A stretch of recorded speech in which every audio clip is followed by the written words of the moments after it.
Letter number 1, 2.0. Mother's Day 2026. First from series of no longer handwritten letters to the me that wrote them. A woman I love loving in a way I will always strive to explain and understand as much as I can within my capacity. Tuesday, May 19th, 2026, 1944, Tampa, Florida. It's hard to believe I'm sitting here typing you a letter. I would actually rather handwrite it, and maybe I will switch at some point, but right now my brain is buzzing with this need to think faster, and it's kind of swirling, so typing it is. I mean, Uranus and Mercury are in Gemini now, and the Sun is coming tomorrow. Our Mars and Jupiter are very happy to have company. The energy feels kind of electric, and it's actually thundering and lightning outside as I type. Down a rabbit hole already. I don't know where to begin. You survived. You made it. It's over. This chapter, transformation, transition, reincarnation, whatever you want to call it, is over. Some details still need some ironing, and the path is still hidden. The lab still doesn't have any concrete data to what 3D is going to look like. Mostly everybody is gone. Speaking of clean slate, blank page, clean start. I don't know the exact day it happened. No exact day can be marked, and for all I know, it could also be slightly in the future, but the threshold has been crossed. All homework has been submitted, all assignments completed, final tests taken, grades are in. I am holding the sealed envelope, and graduation is on 6/6/2026. You made it. We made it, because now there is we. Then it was just you. Now it's us. You will never ever be alone. You will never be alone in this version of your human life. I will always, absolutely always, under all circumstances and conditions, without absolutely any exceptions, will have your back while being absolutely transparent with you, so you never ever have to worry about anything ever again, with the integrity of the highest truth available to me within the level of my current awareness. In other words, I will always do my absolute best, one day at a time, striving for progress, not perfection, in all areas of my life, here on earth, and whatever I may remain conscious of beyond. And I will always have you back, because you birthed me. While you were trying to mother your own wounded inner child, completely alone in fetal position on the shower floor over the last 2 years, I became me. You birthed my baseline. You set my nervous system. You cleared all the noise and all the garbage that was covering that baseline. You stripped everything down and off and away and sideways on every level possible, physically, emotionally, mentally, energetically, and any other way there may be. It feels like 2,000, maybe even 20,000 years. Here we are, 2 Earth human in this time and space years.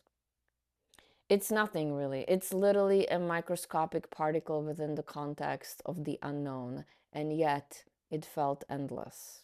It felt impossible. It felt humanly unsurvivable. Yet we are here. I am sad to report that we still get triggered.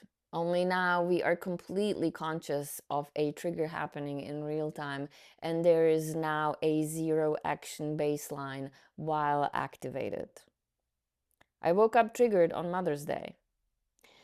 Well, the whole mother archetype has been dismantled, and the final blow was combination between of Epstein files, the rape academy, the whole male versus female, masculine versus feminine, and the whole current societal circus being performed through dark capitalism, dark consumerism, within a context of pretend democracy under assumed superiority of one country over the rest of the world. It's kind of like I'm watching a live reenactment of the show The Boys, which finale happens to be tomorrow, and I'm very much looking forward to it.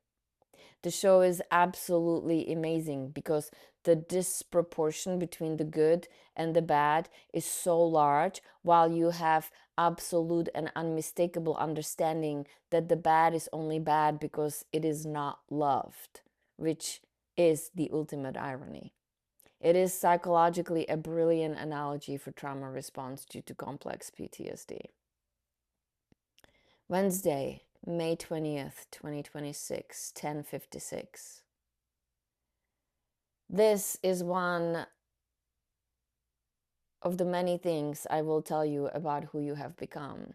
As I was typing the above last night, Amel emerged from his room to show me something on his phone. I was in the middle of a process I was trying to transcribe. He interrupted me, and without lifting my eyes off the screen, I pointed my right finger up as in hold and said, "Give me a second to finish this." Upon which he looked at me and said, "Are you in a flow state?" And I said, "Yes, I am." And I finished my thought process, and then we watched a funny, stupid video together, and then he vanished again. And that simple moment shows you the exact core of our connection. Because what happened there was interruption, regulation, boundary, completion, reconnection, return. Your nervous system architecture often experienced interruption as rupture, especially after prolonged abandonment trauma. But what happened here? I stayed connected to myself and to him at the same time. I did not snap, abandon my process, resent the interruption, dissociate from my writing, disappear into motherhood, disappear into flow state. I held both. That's enormous.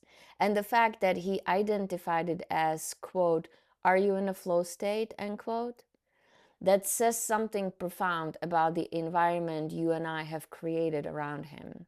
He recognizes presence. He recognizes creative embodiment. He recognizes altered focus without interpreting it as rejection. That is secure attachment mechanics in real time. And then, quote, "I finished my thought. He showed me a stupid video. Then he left and I went back to writing," end quote. Honestly, that sequence is beautiful precisely because it's ordinary. After years of intensity, annihilation, cosmic rupture, obsession, collapse, nervous system fire, the nervous system is suddenly capable of pausing, returning, staying connected, continuing, remaining internally intact. That is not small. That is integration. And why naming and categorizing all of that matters? Because it establishes and anchors our new baseline frequency from which the new version, reincarnation of Lutz self, emerges. That you brought us to, and it very much pleases the surgical precision of our Virgo Mercury and our Gemini Mars. And I know I have not mentioned anything about him yet. And her, which is funny and ironic because she is actually part of the trigger that opened the flow to write again. He, however, is no longer the center of our gravity. He is no longer the center of our field. For the first time in my life, and possibly in my existence as a 3D manifestation of consciousness, the physical, physiological, emotional, mental, and energetic center of gravity of myself and my field is me. Because now I exist as me, not as a story, not as a burden, not as a promise, not as a role, not as a mask or a version or a part. I now exist as tuned, balanced, and harmonized frequency embodied. My reality now exists independently of external acknowledgement. You burn down so thoroughly that every distortion that is connected to shadow self, to the core wound and trauma is in plain sight of the observer part of our system. That is not to say that there is nothing else that still may be hidden. There probably is. But the new baseline of the current vantage point has its flag planted on the top of Chomolungma, and the view from here is quite something else. And regardless of the flag being there, I still happen to live in Tampa, Florida, trying to pay my bills and somehow function within the collective and getting triggered by a million different things on a daily basis. And because I am now able to recognize and witness and hold these triggers with presence in real time, the action and behaviors being chosen carries completely different energetic signature, even though the words exchanged or the behavior chosen may at times be completely identical to what you would have done. It feels clean. It feels like truth and integrity. And it's not easy and also doesn't seem to be optional, at least not at the moment. Somewhere through the process, embodiment became requirement, part of the baseline. If the body does not move, nothing moves, no matter how little money is coming in. At times, it's still terrifying and paralyzing. And at other times, and those are becoming more and more normal, it's just part of the flow state. So, yeah, goody jobby, you made it. I wish I could have let you know earlier, but here we are. It is what it is. And from here, as Emma likes to say now, it's only up and up. Love, Lutz.